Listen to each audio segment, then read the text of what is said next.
Kaswa Robert nva mu Muluka Mulayi era nze tutereka mu Pride ekutegeeza nti ssente zo zatuuse webale okuwagira Pride Microfinance 1 million.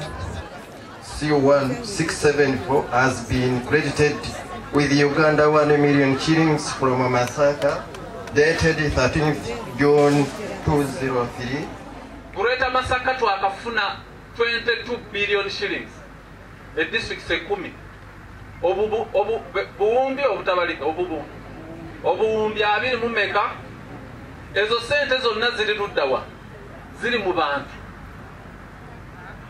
22 ate yo program egi parish development model tetutaddeko jamyoga tetutaddeko programs endala ne PDM yokka.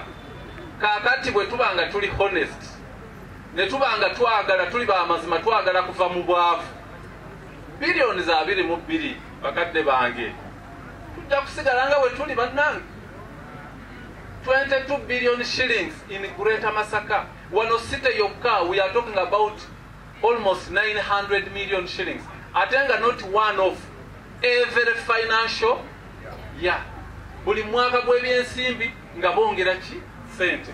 Enkyo gambe government ena kyekola ki kyekola. Are we being honest?